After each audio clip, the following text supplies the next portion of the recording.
The bullet that grazed Rebecca Ramsey's shoulder in the summer of 1878 wasn't meant for her.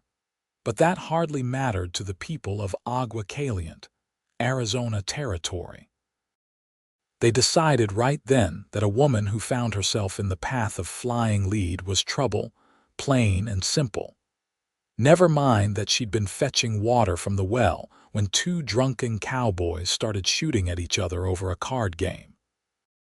Rebecca pressed her hand against the wound, feeling the hot blood seep through her fingers as she stumbled back toward the boarding house where she worked, her vision swimming with pain and shock. The town doctor, a gray-haired man named Patterson who smelled perpetually of whiskey and regret, bandaged her up while shaking his head and muttering about how decent women didn't end up shot, as if she'd asked for the stray bullet to tear through her flesh. The boarding house owner, Mrs. Henderson, a severe woman with tight lips and tighter principles, told Rebecca 2 days later that her services were no longer required. "You understand, I'm sure," Mrs. Henderson said, not meeting Rebecca's eyes. "The other boarders are uncomfortable. They say you attract the wrong element." Rebecca wanted to argue, wanted to point out that she'd done nothing wrong except be in the wrong place at the wrong time. But she'd learned years ago that arguing only made things worse. She packed her few belongings into a carpet bag and left without another word, her shoulder still aching beneath the bandages. At 22 years old, Rebecca had already lived through more rejection than most people faced in a lifetime. Her mother died when she was 8, taken by cholera on the wagon train west. Her father, a prospector who chased silver dreams across the Arizona Territory, had remarried quickly to a woman who made it clear that Rebecca was an unwanted burden. When her father died in a mine collapse 3 years ago, her stepmother wasted no time turning her out. Since then, Rebecca had worked as a seamstress, a laundress, a cook, and most recently, a boarding house maid. Each job ended the same way, with someone deciding she wasn't quite right, wasn't quite respectable enough, wasn't quite anything they wanted around. The truth was that Rebecca had a face people remembered, and a figure that drew eyes whether she wanted it to or not. Her auburn hair caught fire in the sunlight, and her green eyes seemed to see right through a person's pretenses. She was too pretty to be trusted by wives, and too poor to be courted by respectable men. The women of Agua Caliente whispered that she must be loose, must be asking for the attention she received, must be doing something to encourage the wrong sort of men. Never mind that Rebecca kept to herself, spoke only when spoken to, and hadn't so much as looked sideways at a man since arriving in town 6 months ago. After Mrs. Henderson dismissed her, Rebecca sat on a bench outside the general store, trying to figure out what to do next. Her shoulder throbbed with each heartbeat, and the few dollars in her pocket wouldn't last more than a week. There were no other positions available in Agua Caliente. She'd already asked at every business in town. The next settlement was 30 miles away, through harsh desert country that would kill an unprepared traveler as surely as a bullet. She was considering whether she had enough money for a stage ticket when she overheard 2 women talking near the store entrance. "That Ramsey girl is sitting right out front," one of them hissed, bold as brass like she hasn't shamed herself. "I heard she was carrying on with both those cowboys," the other replied. "That's why they were fighting." Rebecca's hands clenched in her lap. It wasn't true. None of it was true. But truth mattered less than reputation in a place like this, and her reputation was already ruined through no fault of her own. "Love isn't for girls like you," her stepmother had told her once with casual cruelty. "You're too hard, too sharp around the edges." Men don't want a woman who's been knocked around by life. They want soft, gentle creatures who haven't seen the ugly parts of the world. Rebecca had tried not to believe it, But after years of being passed over, rejected, and dismissed, the words had burrowed deep into her heart. Maybe her stepmother was right. Maybe she was the kind of woman men used but never loved, the kind women excluded but never befriended. Maybe she was destined to drift from town to town, always alone, always unwanted. She was so lost in her bitter thoughts that she didn't notice the man approaching until his shadow fell across her lap. "Excuse me, miss," a deep voice said. "Are you all right?"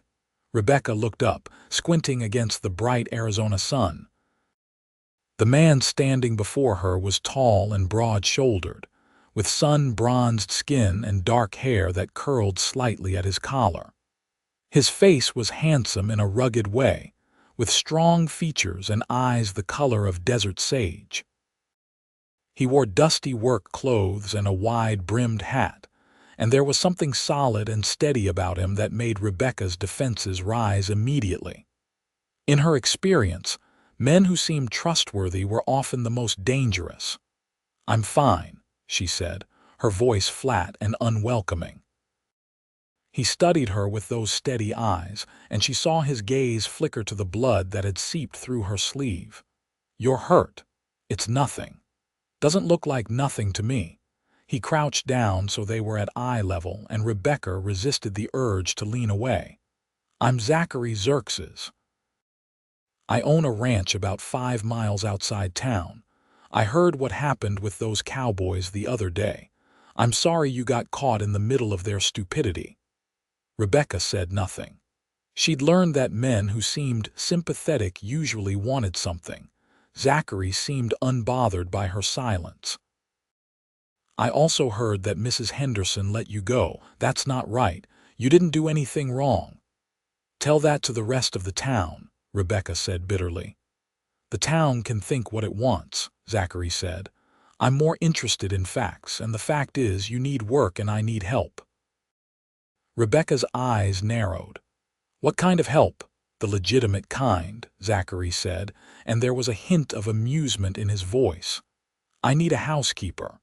My last one, Mrs. Garcia, moved to Tucson to live with her daughter. I'm not much for cooking or cleaning, and the ranch house is starting to look like a barn. I can offer you room, board, and $30 a month." $30 was more than she'd made at the boarding house. It was also suspiciously generous. "Why would you offer that to me?" "Everyone in town thinks I'm trouble." Zachary shrugged. "Everyone in town thought my father was a drunk and a fool for trying to ranch in this country. They were half right, but he still managed to build something worth having. I learned early not to put much stock in what everyone thinks." Rebecca wanted to refuse. She wanted to tell him she didn't need his charity or his pity.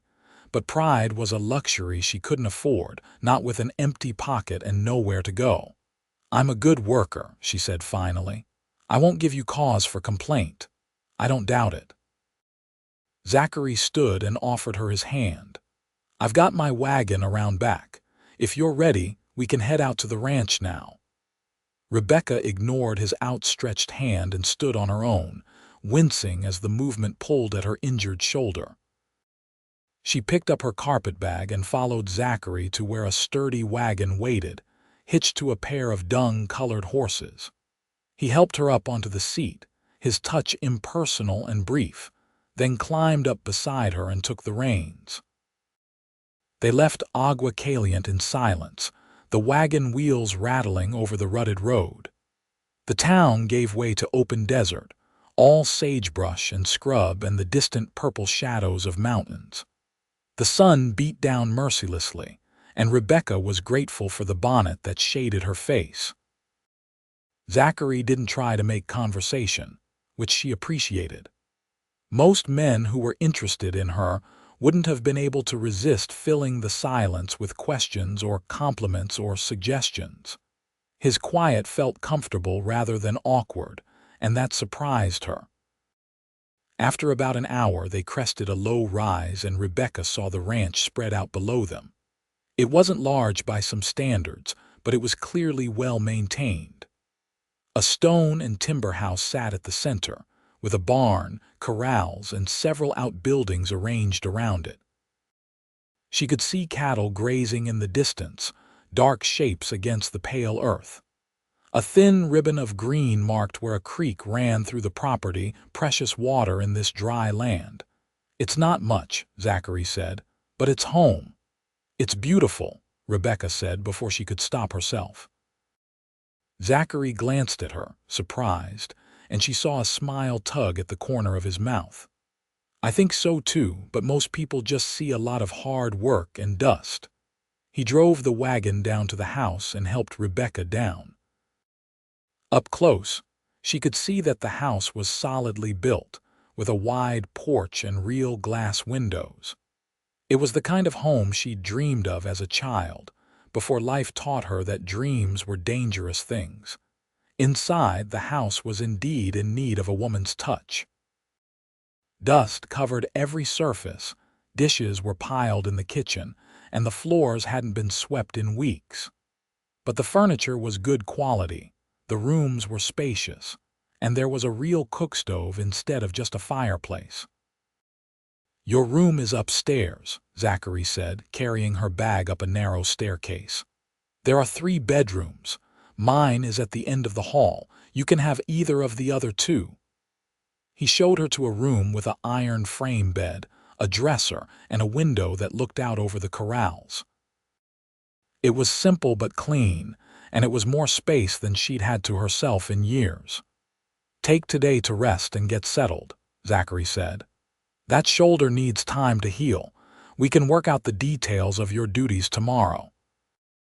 After he left, Rebecca sat on the edge of the bed, waiting for the other shoe to drop.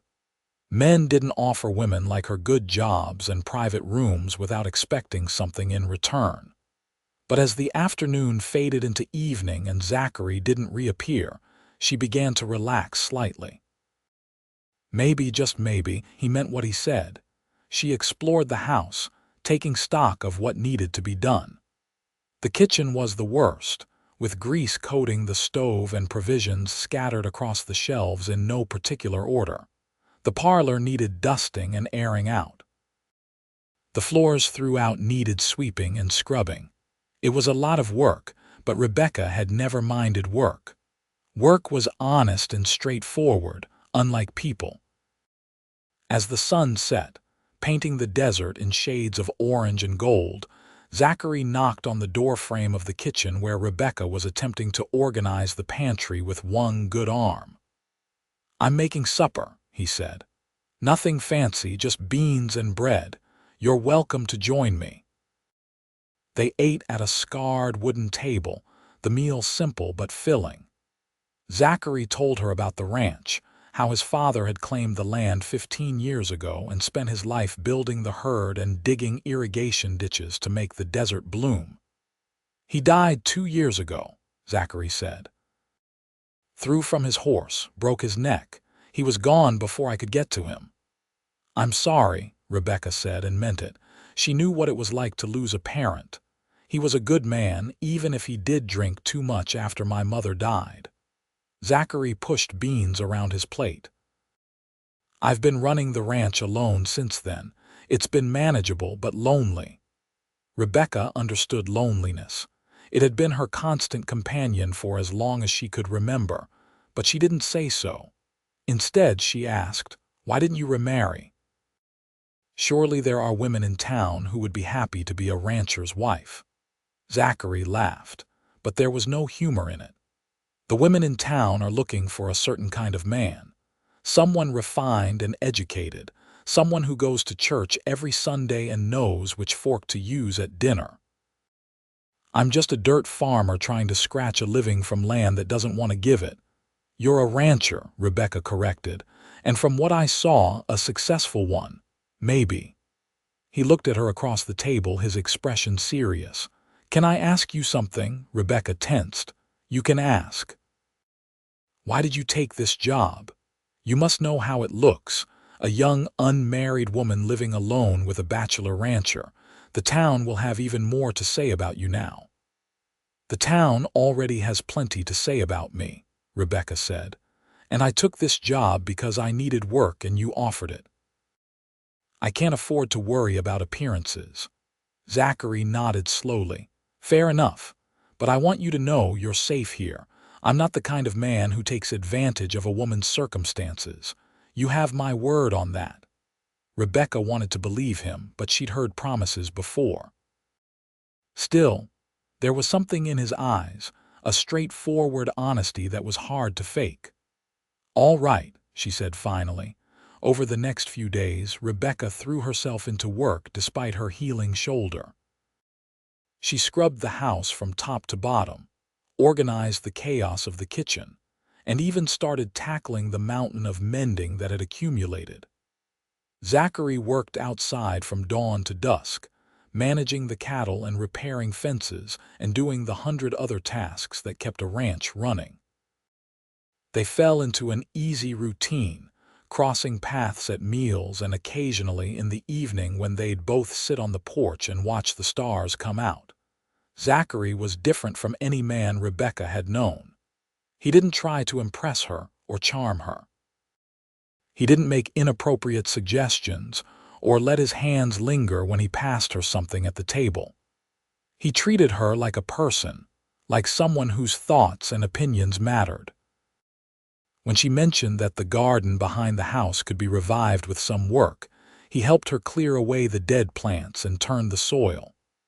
When she said she'd like to learn to ride, he patiently taught her on his gentlest mare, never laughing when she lost her balance or grew frustrated.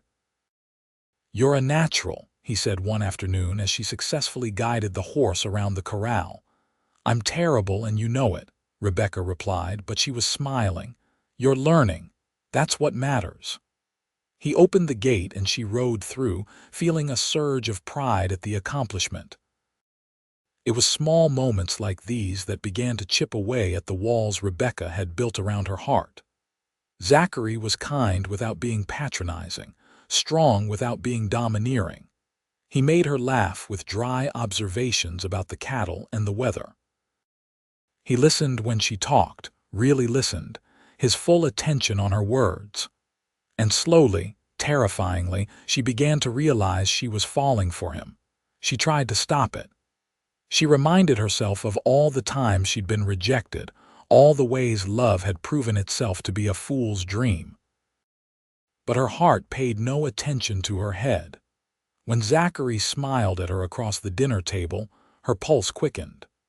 When their hands accidentally touched while washing dishes, electricity seemed to spark between them. When she heard his footsteps on the porch in the evening, joy bloomed in her chest. It was dangerous and foolish, and she knew it would end badly. Men like Zachary didn't fall in love with women like her. They might enjoy their company, might appreciate their work, but when it came time to choose a wife, they picked respectable women with good reputations and family connections. Rebecca was just the housekeeper, convenient and temporary. One evening in late September, about 6 weeks after she'd arrived at the ranch, Rebecca was sitting on the porch watching the sunset when Zachary joined her. He'd been in town that day, selling cattle, and she'd been surprised by how much she'd missed his presence. "The town is still talking about you," he said without preamble. Rebecca's stomach sank. "What are they saying now? That you're living in sin with me, that I'm keeping you as a mistress, that you've bewitched me with your feminine wiles." He said it matter-of-factly, but she could hear the anger underneath. "Mrs. Henderson made sure to inform me that no decent woman would ever live in my house now that you've sullied it." Rebecca stood abruptly, her hands clenched at her sides. "I'll leave in the morning." "I'm sorry I've caused you trouble." "Sit down," Zachary said, his voice gentle but firm. "You don't understand. If I stay, your reputation will be ruined. You'll never be able to find a wife. The town will, Rebecca." He stood and took her hands in his, and the touch sent warmth flooding through her. "I don't care what the town thinks. I stopped caring about that years ago, and as for finding a wife—" He paused, his eyes searching hers. "I've already found the woman I want to marry if she'll have me." Rebecca's heart stuttered. "What? Marry me," Zachary said. "Not because of what people are saying, but because these past weeks have been the happiest of my life. Because I love the way you hum while you're cooking. Because you're strong and smart and you don't let anyone push you around. Because when I think about the future, you're in every part of it." "You don't love me," Rebecca said, but her voice shook. "You can't. People like me don't get loved. We get used and discarded. People like you." Zachary's grip on her hands tightened. "You mean people who have been dealt a bad hand by life? People who have had to fight for every scrap of happiness? Rebecca, that doesn't make you unlovable. That makes you a survivor. That makes you extraordinary." Tears burned in Rebecca's eyes. "They said love wasn't for me. My stepmother said it. The women in town said it. Everyone I've ever met has made it clear that I'm not the kind of woman men marry." "Then everyone you've met has been a fool." Zachary lifted one hand to cup her cheek, his thumb brushing away a tear that had escaped. "I'm not promising you an easy life. This ranch is hard work and the desert can be brutal, but I'm promising you respect and partnership and love for as long as we both live. Say yes, Rebecca, please." She wanted to. Oh, how she wanted to. But fear held her back, the bone-deep terror of believing in something good only to have it ripped away. "What if you change your mind? What if you wake up one day and realize you made a mistake?" "I won't," Zachary said with absolute certainty. "I've never been more sure of anything in my life." Rebecca looked into his eyes and saw nothing but honesty and hope. She thought about the past 6 weeks, how respected and valued she'd felt. She thought about the future she could have if she was brave enough to reach for it. And she thought about how tired she was of being afraid. "Yes," she whispered. "Yes, I'll marry you." Zachary's face split into a grin and he pulled her into his arms, holding her close. Rebecca buried her face in his shoulder, breathing in the scent of sun and sage and honest sweat. For the first time in her life, she felt like she'd come home. They spent the evening making plans. Zachary wanted to marry as soon as possible, partly to silence the town gossips, but mostly because he said he didn't want to wait another day longer than necessary to call Rebecca his wife. "We'll go to town tomorrow and see the minister," he said. "Unless you want a big wedding," Rebecca laughed at the thought. "Who would come? I have no family and no friends. A simple ceremony is fine with me." "Then simple it is." Zachary took her hand, threading his fingers through hers. "Although I reserve the right to buy you the nicest ring Agua Caliente has to offer." But when they went to town the next day, they discovered that even a simple ceremony wouldn't be as straightforward as they'd hoped. Reverend Thomas, the Methodist minister, refused outright to marry them. "I won't sanctify a union born of sin," he said, his face red with righteous indignation. "That woman has been living under your roof in an improper arrangement. The fact that you're willing to marry her now doesn't erase the scandal." Zachary's jaw tightened. "There's been no sin and no improper arrangement. Rebecca is my employee. She lives in her own room and we've maintained perfect propriety." "So you say," the Reverend sniffed, "but I have it on good authority that you've been seen together unchaperoned on numerous occasions." "We live on a ranch," Zachary said, his voice dangerously quiet. "Who exactly do you think should chaperone us? The cattle." The Reverend drew himself up to his full height. "I will not perform this marriage. I suggest you find a justice of the peace, though I doubt any respectable official will want to be associated with this matter." They left the church in silence. Rebecca felt numb. She'd known the town disapproved of her, but having a minister refuse to marry them made the rejection feel official somehow, stamped with God's own seal of disapproval. "We'll find someone else," Zachary said, his hand warm on the small of her back. "The Reverend doesn't speak for everyone." But it seemed he spoke for most people. The justice of the peace made excuses about a busy schedule. The Catholic priest said he couldn't marry them since neither was a member of his congregation.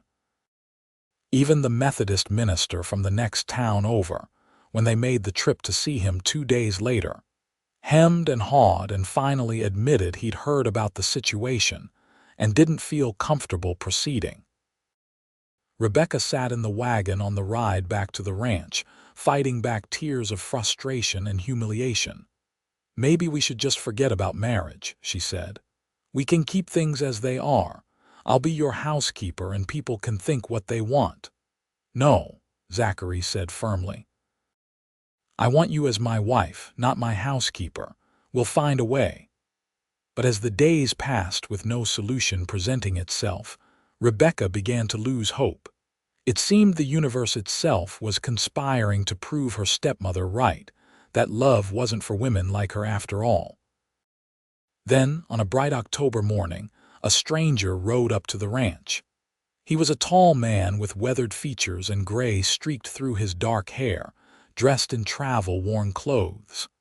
Zachary went out to meet him, and Rebecca watched from the kitchen window as they talked.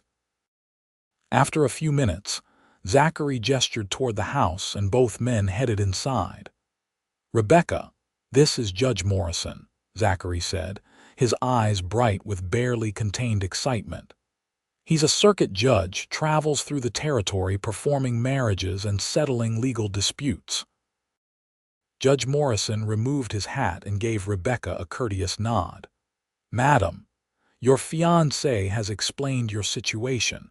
I understand you've had some difficulty finding someone to perform the ceremony." "Small-minded fools," the judge said bluntly. "Begging your pardon for the language, madam, but I've seen this sort of thing too many times.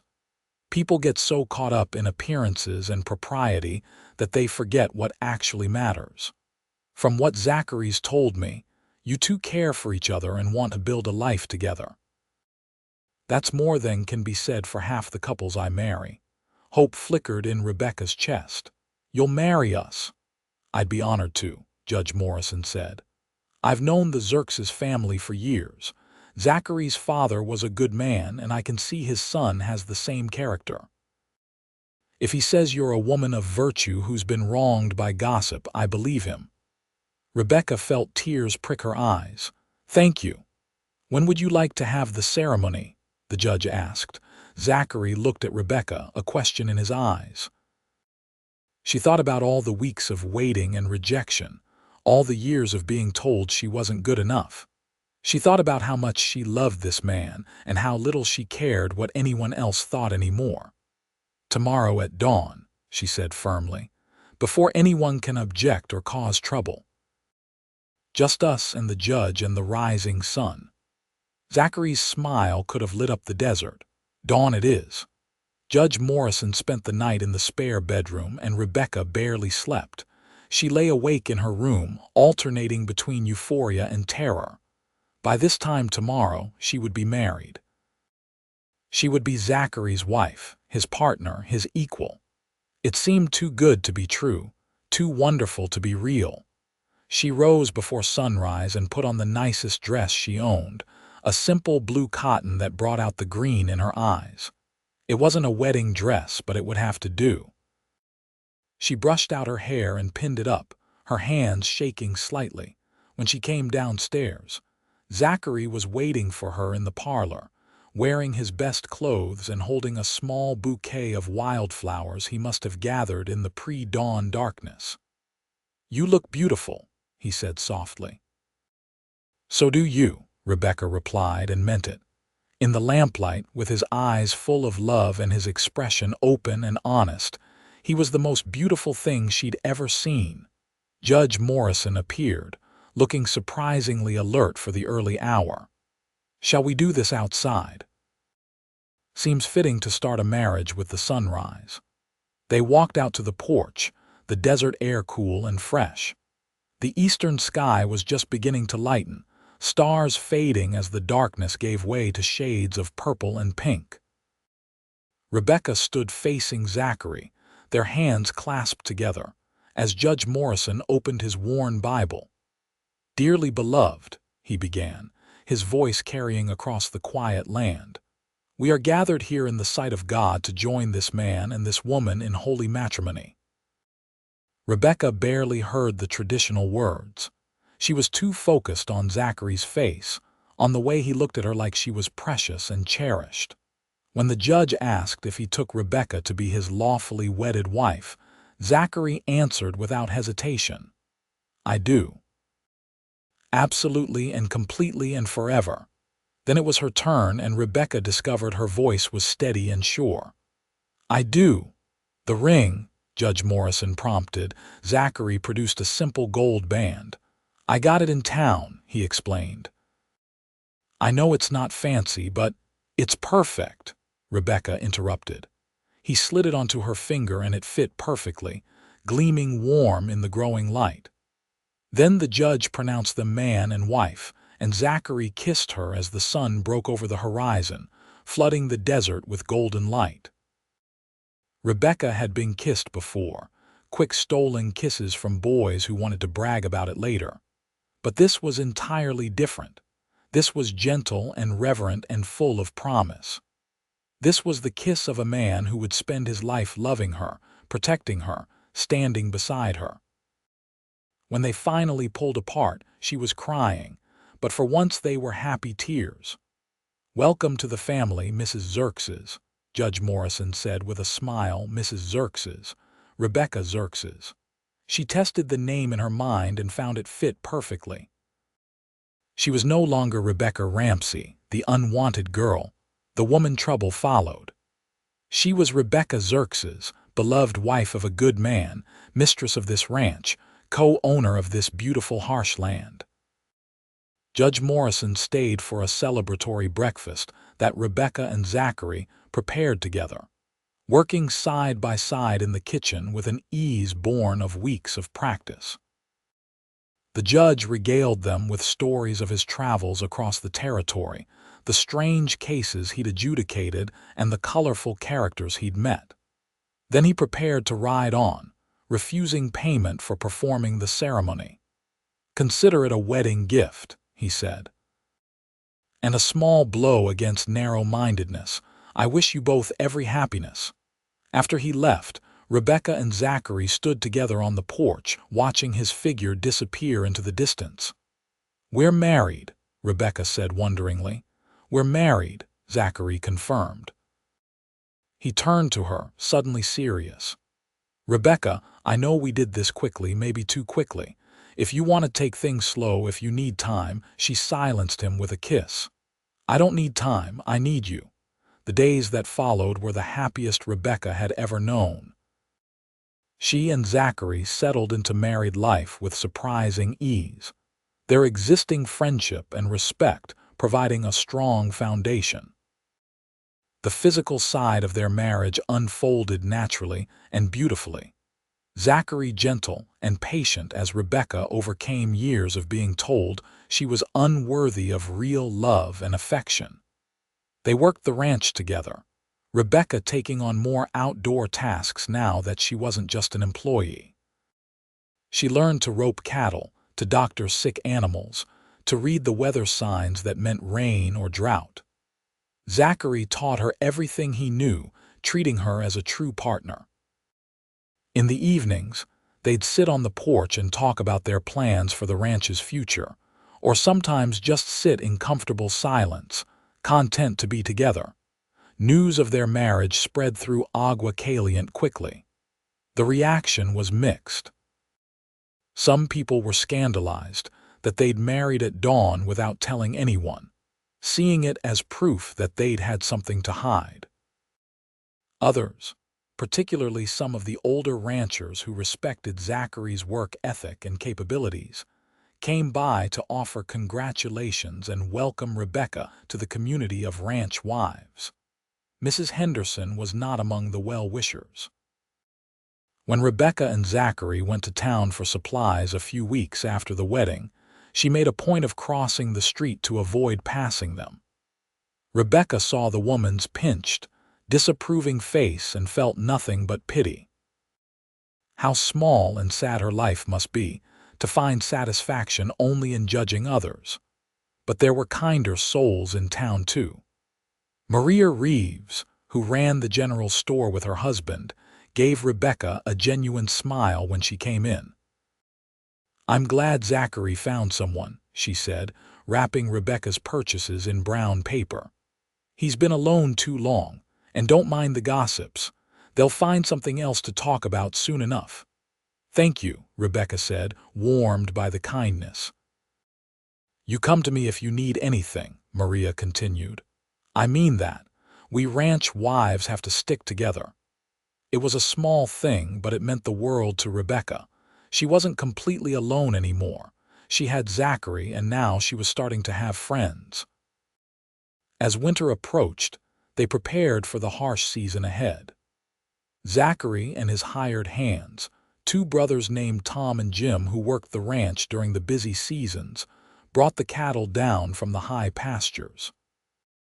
Rebecca preserved food, stocked the pantry, and made sure they had enough firewood to last through the cold months. The work was hard but satisfying, and every night she fell into bed exhausted and happy. The first snow came in late November, transforming the desert into something magical and strange. Rebecca stood at the window, watching white flakes drift down from a gray sky, and felt Zachary's arms come around her from behind. "What are you thinking about?" he asked, resting his chin on top of her head. "About how different my life is now from what I expected," Rebecca said. "6 months ago, I thought I'd spend the rest of my life moving from town to town, working whatever jobs I could find, always alone. I never imagined this." "Neither did I," Zachary admitted. "I thought I'd live and die a bachelor rancher. The fact that you're here, that you chose me, feels like a miracle sometimes." Rebecca turned in his arms to face him. "I'm the one who should be grateful. You saw me when everyone else looked away. You believed in me when I'd stopped believing in myself. We saved each other," Zachary said simply. "That's what love does." As the winter deepened, they were often snowed in for days at a time, alone in their house while the desert wore a white blanket. Far from feeling isolated, Rebecca cherished these times. She and Zachary would stay up late talking, learning all the small details about each other that they hadn't had time to discover during their courtship. She learned about his childhood, how his mother had died when he was 12, and how his father had tried his best but struggled with grief and whiskey. He learned about her years of wandering, the loneliness and rejection she'd endured, the dreams she'd buried to survive. "I want to give you everything you dreamed of," Zachary said one night as they lay together in bed, the wind howling outside. "You already have," Rebecca replied. "A home, love, respect. What more could I want? Children, maybe," Zachary suggested tentatively. "I know we haven't talked about it, but I'd like to have a family, if you want that too." Rebecca felt a flutter of joy mixed with fear. She'd always wanted children but had convinced herself it would never happen. Now, with Zachary, it was a real possibility. "I'd like that," she said. "I'd like that very much." Winter gave way to spring, and the desert exploded with life. Wildflowers carpeted the ground in waves of yellow and purple and red. The cattle, thin from the hard winter, began to fatten on new grass. Rebecca discovered she was pregnant in early April, the news filling her with a joy so intense it almost frightened her. Zachary was ecstatic. He became even more protective than before, trying to prevent her from doing any heavy work.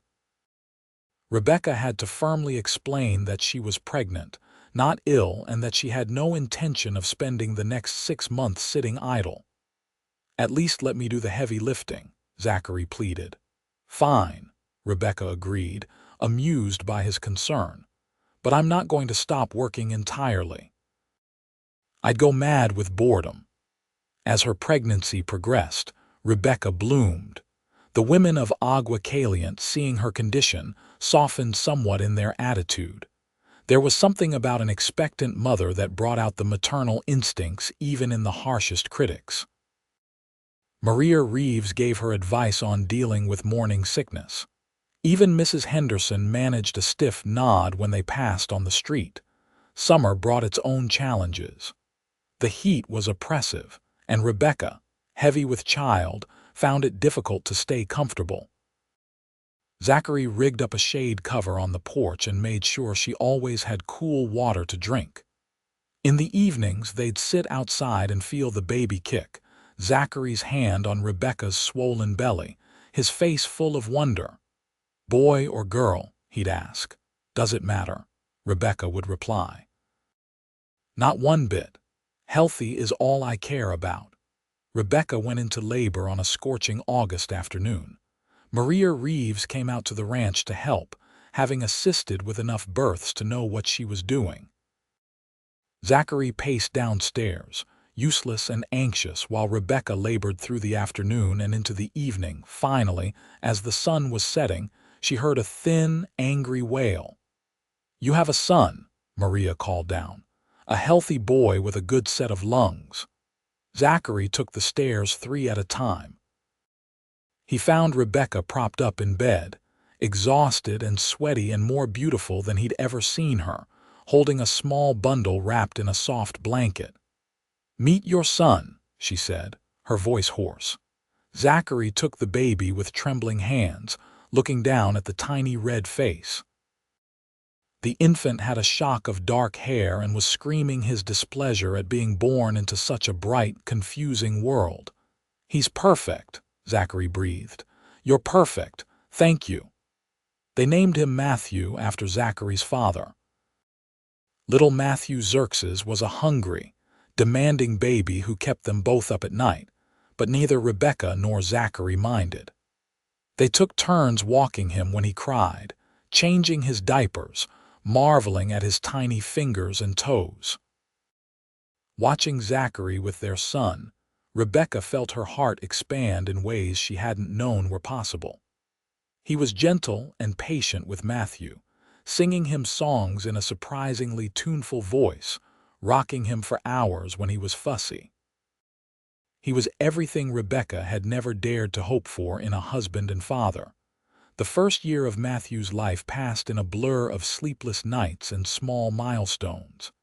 His first smile, his first tooth, his first word, which was, to Zachary's delight, "Da." Rebecca chronicled it all in a journal she'd started keeping, wanting to remember every precious moment. When Matthew was 18 months old, Rebecca discovered she was pregnant again.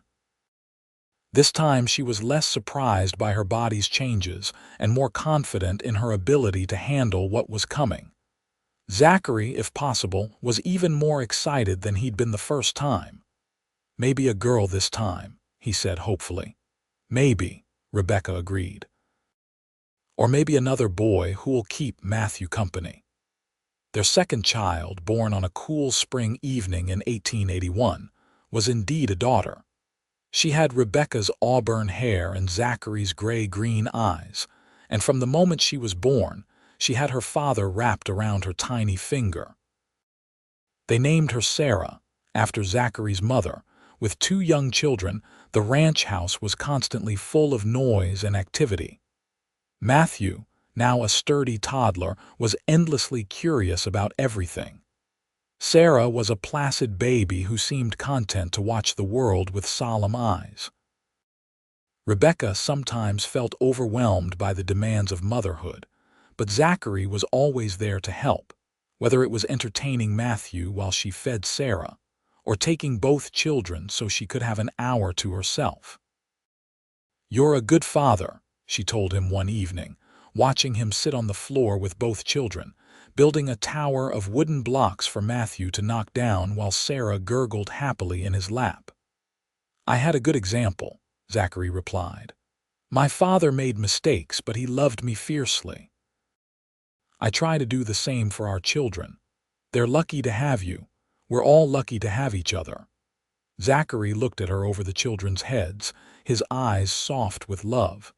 "Sometimes I still can't believe this is my life." That I get to wake up next to you every morning, raise these beautiful children, build this life together. It's more than I ever dreamed of." Rebecca understood what he meant. There were still days when she half expected to wake up and find it all gone, revealed as a dream or a cruel joke. But the years of happiness were slowly eroding her old fears. She was learning to trust that this was real, that she deserved it, that love really was for her after all. As the children grew, they became more involved in ranch life. Matthew learned to ride almost before he could walk, sitting in front of Zachary on his horse and squealing with delight. Sarah was quieter but just as curious, wanting to know the name of every plant and animal she encountered. Rebecca taught them to read using Zachary's small collection of books and the Bible, and they proved to be quick learners. The ranch itself continued to prosper. Zachary's reputation as a fair dealer and skilled rancher spread, and he was able to expand his herd and improve his infrastructure. He built a new barn and dug additional irrigation ditches, turning more of the desert into pasture. Rebecca managed the household accounts and proved to have a good head for figures, helping Zachary make smart decisions about when to buy and sell cattle. They made trips to Agua Caliente regularly for supplies, and Rebecca found that her status in the town had changed completely. She was no longer the scandalous woman living in sin with a rancher. She was Mrs. Xerxes, respected wife and mother, a woman who'd proven herself to be hardworking and respectable. The people who'd shunned her 5 years ago now greeted her warmly. Mrs. Henderson was long gone, having moved to live with a sister in California, and the new boarding house owner, a cheerful widow named Mrs. Davis, always had a kind word for Rebecca. Rebecca bore no grudges against the people who'd rejected her. She understood that people were quick to judge, slow to know the truth. What mattered was the life she'd built, not the opinions of others. Still, there was a certain satisfaction in proving them all wrong, in being exactly the kind of woman they'd said she could never be. When Matthew was 6 and Sarah 4, Rebecca discovered she was pregnant for a third time. This pregnancy was harder than the others. She was older now, nearly 30, and carrying a child while chasing 2 active young ones took its toll. She was often exhausted and nauseated. Zachary hired a girl from town, young Lucy Davis, whose mother ran the boarding house, to come help with the children and housework. This baby, another boy they named Daniel, came early and small. Rebecca labored for 2 frightening days while Zachary sent for the doctor from town. When Daniel finally arrived, he was tiny and weak, and Rebecca feared they'd lose him. But Daniel proved to be a fighter. He gained weight slowly but steadily, and by his first birthday he'd caught up to where he should be. He was a sweet-natured child, more cautious than his siblings but equally loved. The 3 children filled the house with laughter and occasional tears, with arguments over toys and fierce loyalty when outsiders threatened. Rebecca watched them grow with a mixture of pride and wonder. These were her children, hers and Zachary's, proof that love could create something beautiful and lasting. One evening when Matthew was 9, Sarah 7, and Daniel 4, Rebecca sat on the porch watching the sunset while Zachary settled the children in bed. It was a ritual he'd established, reading them stories until they fell asleep. She could hear his voice drifting down from the upstairs window, narrating some adventure with drama and different voices for each character. She thought about the girl she'd been 10 years ago, wounded and alone, convinced she'd never be loved. If she could go back and tell that girl what was waiting for her, would she believe it? Probably not. Rebecca barely believed it herself sometimes, even living it. Zachary came out and settled beside her, putting his arm around her shoulders. They're all asleep. Matthew tried to stay awake but couldn't manage it. He hates missing anything, Rebecca said fondly. "He's like his mother that way, stubborn and determined." "I prefer to think of it as persistent and strong-willed." Zachary laughed. "Call it what you want. I love that about both of you." He was quiet for a moment, then said, "Do you remember our wedding? Married at dawn because we couldn't wait and didn't care what anyone thought." "Of course I remember. How could I forget? It was the beginning of everything good in my life." "Mine too." Zachary pulled her closer. "Sometimes I think about how close we came to never meeting, if those cowboys hadn't shot you, if Mrs. Henderson had kept you on, if I hadn't needed a housekeeper right then. So many things had to line up perfectly." "Maybe it was fate," Rebecca suggested. "Maybe. Or maybe we were just two lonely people lucky enough to find each other." He kissed the top of her head. "Either way, I'm grateful every single day." Rebecca leaned into his warmth, watching the stars appear one by one in the darkening sky. The desert stretched out before them, beautiful and harsh and home. Somewhere in the darkness, cattle lowed softly. A coyote howled in the distance. The house behind them held their sleeping children, safe and loved. "They were wrong, you know," Rebecca said softly. "All those people who said love wasn't for me, they were completely wrong." "They were fools," Zachary agreed.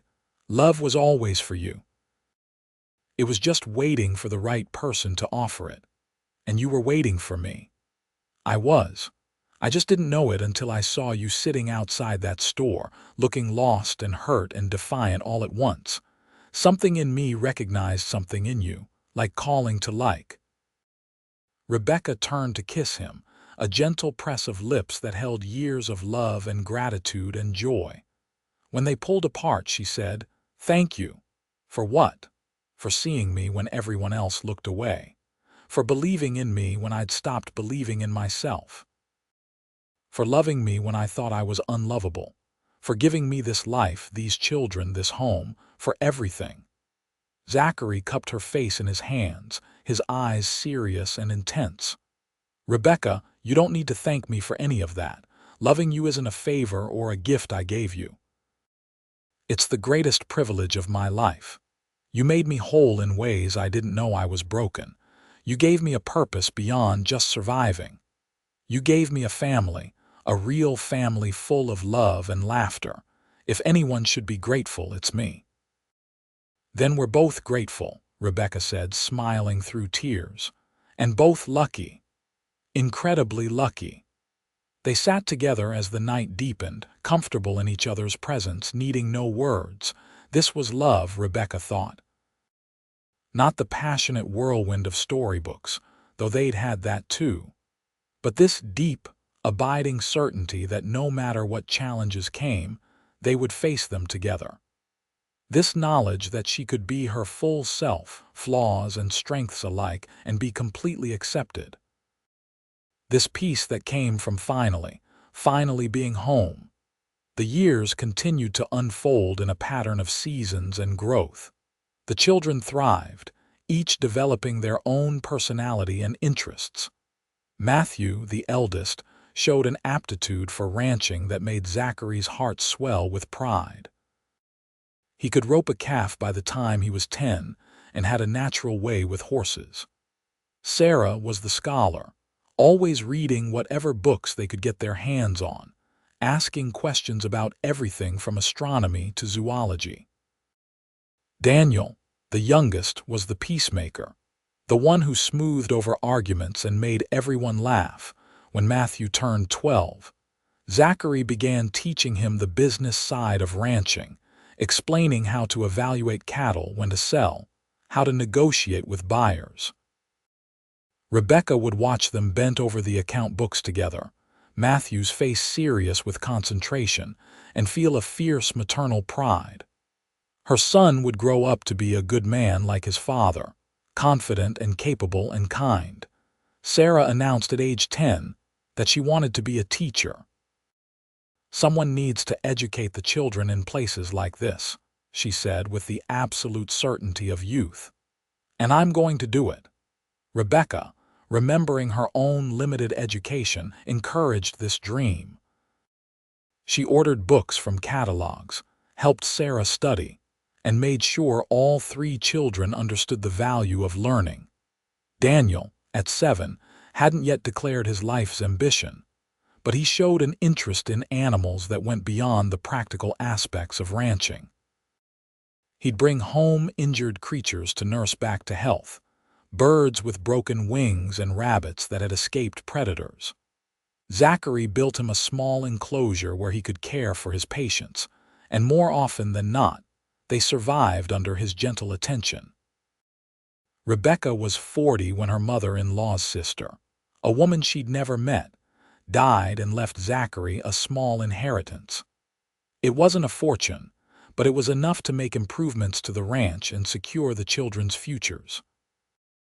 They used part of it to build a proper school in Agua Caliente, which Sarah attended and where she helped teach the younger children. They put the rest away for the children's education and future. Life wasn't without its challenges. There were droughts that tested their water reserves and their cattle. There were harsh winters that took some of the herd. There was the year when influenza swept through the territory and they all fell ill, though thankfully all survived. There were the normal trials of raising children, the scraped knees and hurt feelings and teenage rebellion. But through it all, Rebecca and Zachary stood together. They'd built their relationship on friendship and respect, and those foundations proved unshakable. They still talked for hours like they had in those early days. They still made each other laugh.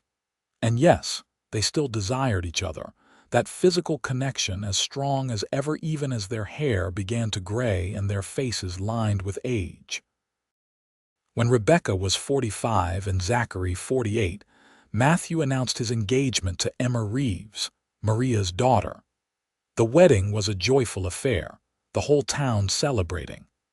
Rebecca cried as she watched her son exchange vows, remembering her own dawn wedding so many years ago.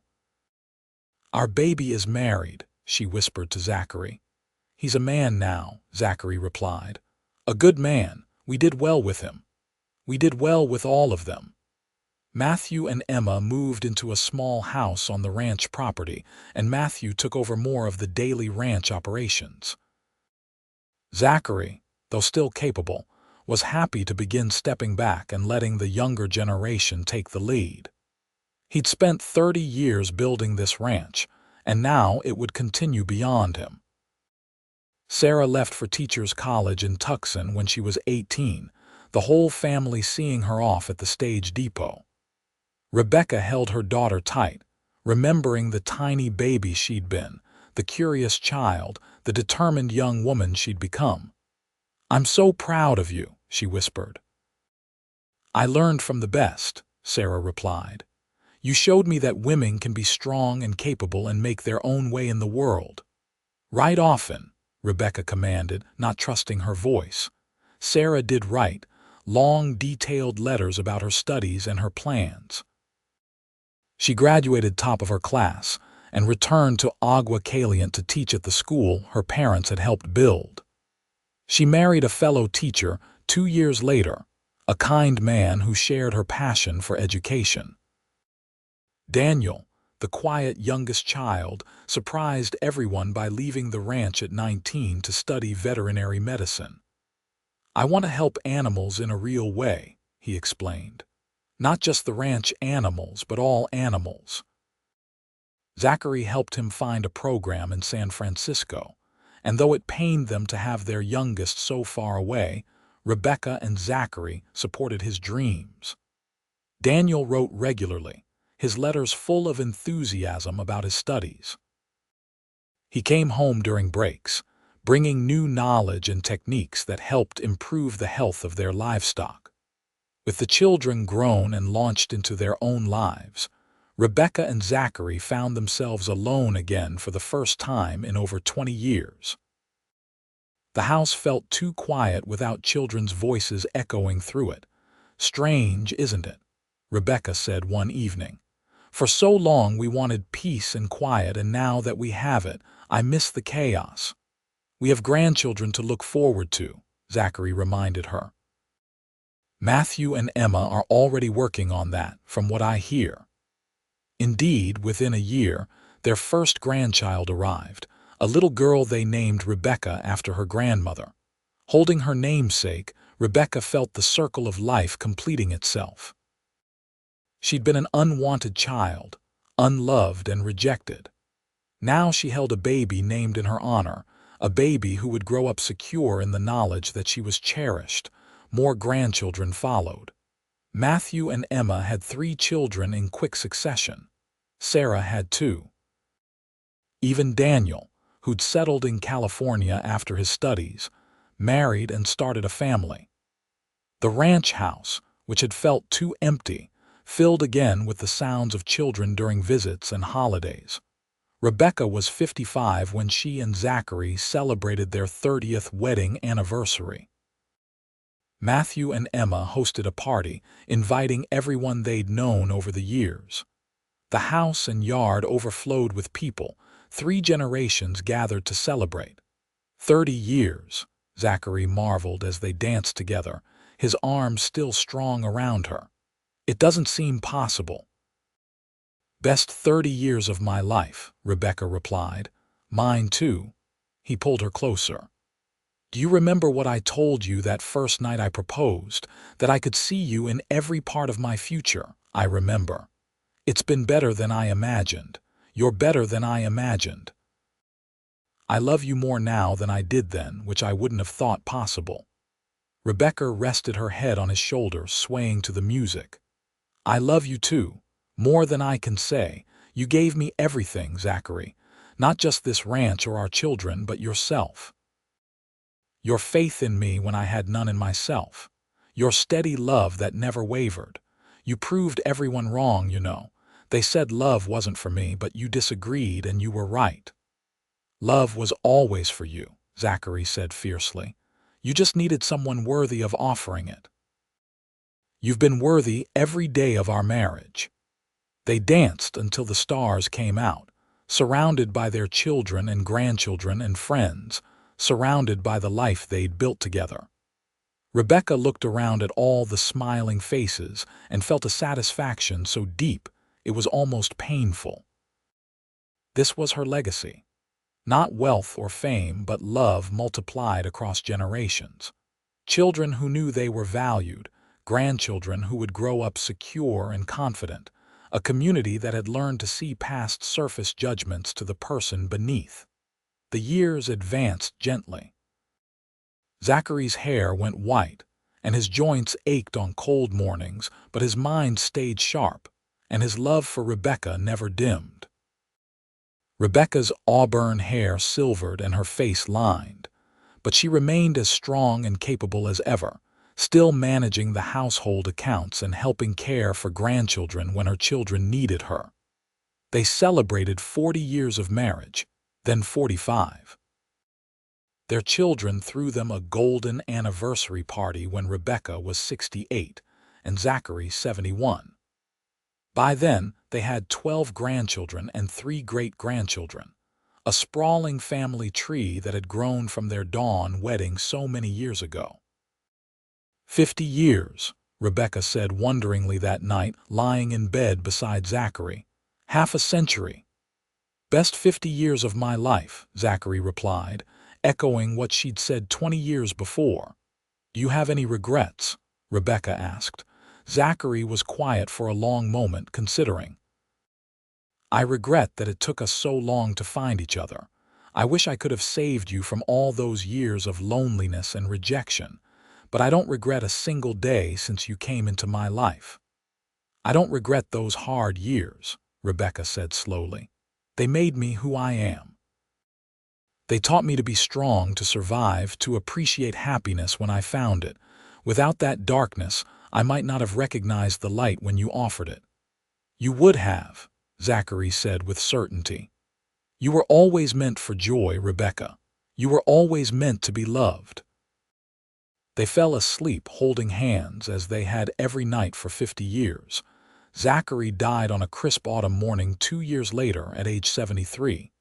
He'd been checking on the cattle with Matthew when his heart simply gave out.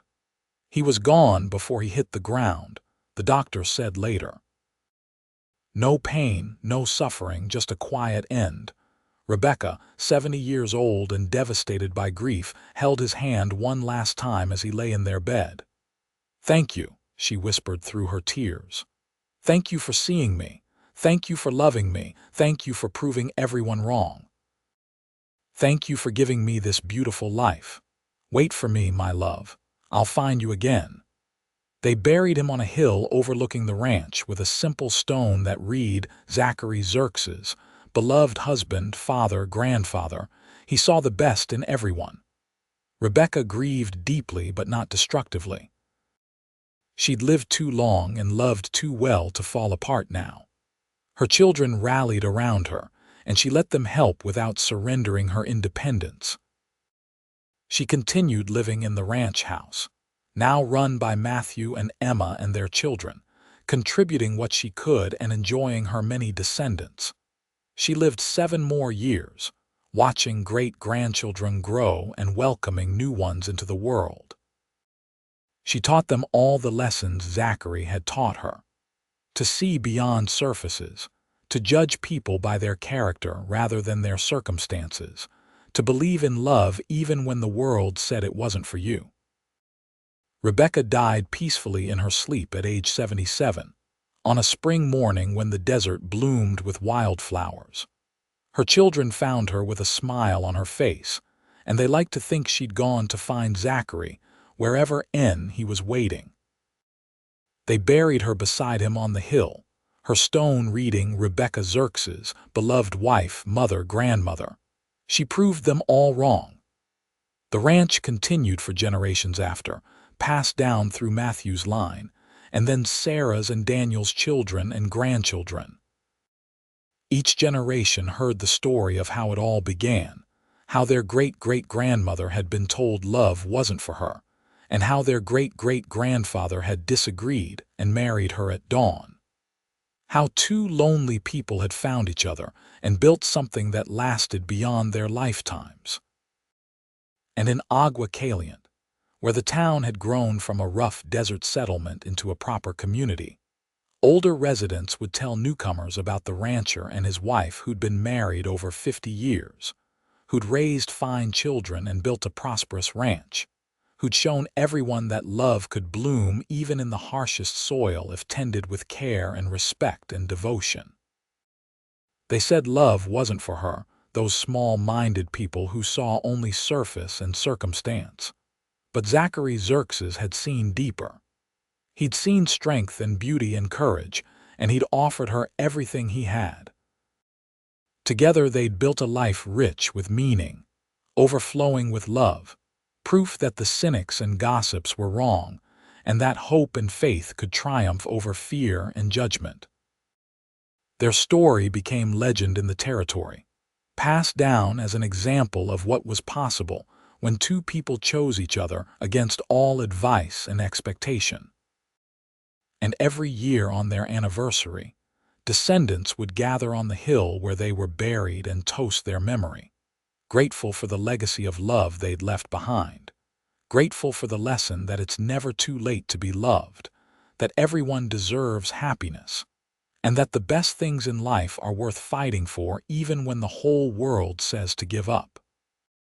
In the end, Rebecca and Zachary's greatest achievement wasn't the prosperous ranch or the large family or the respect they'd eventually earned.